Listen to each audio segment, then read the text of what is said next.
everyone!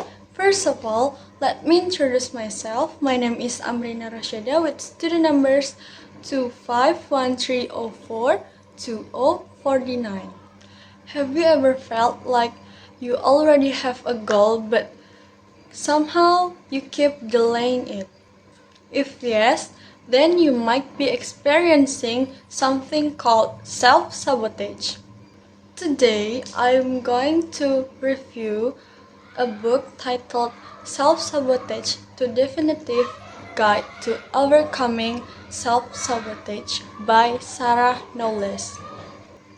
This book explores how people unconsciously block their own success. It explained that sometimes the biggest obstacle in our life is not from other people, but from ourselves. Many people think they fail because of external problems, but actually it often comes because fear, negative thinking, and unhealthy habits. The main focus of this book is understanding self-sabotage, and it appears in daily life. One example from the book that I found interesting is about a woman who had a dream to open her own school. She had already planned everything, but she kept delaying her decision for many years. This shows that even we are prepared, without action, we can still fail to achieve our goals. I think one of the reasons behind this is overthinking, which is also discussed in this book. This book explains that overthinking can be divided into two types that are rumination, which focuses on the past, and worrying, which focuses on the future. Personally, I can really relate to this part because I also experience overthinking. Sometimes I keep thinking about things that already happened in the past, and at the same time, I worry too much about what might happen in the future. Because of that, I often feel stuck and unsure about what to do next. This connects to my favorite part of the book, which is chapter 2 and chapter 3.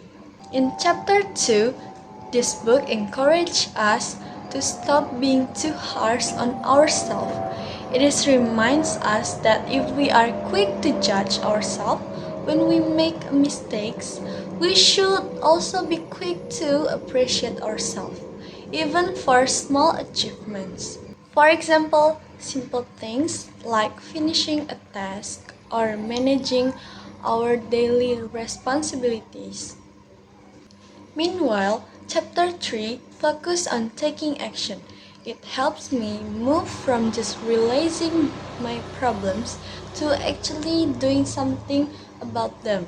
It also provides practical ways to break negative thoughts and habits to prevent progress. That's why I like these chapters because they are very relatable and useful in real life. From this book, I can learn several important lessons. First, I learned that we need to understand and recognize self-sabotage in our daily life. Second, we should not be too hard on ourselves, and we need to appreciate small achievements. Third, we must be aware of negative thoughts and patterns that stop us from growing. And lastly, we need to take action and start improving ourselves step by step. And the strength of this book is that it is easy to understand and very relatable. The examples are simple but meaningful. However, the weakness is that some parts are repetitive and not deeply explained. Overall, this book shows that self-sabotage is something that can happen to anyone, but good news is we can overcome it by changing our mindset and taking action. This book reminds us that sometimes the only thing stopping us is ourselves.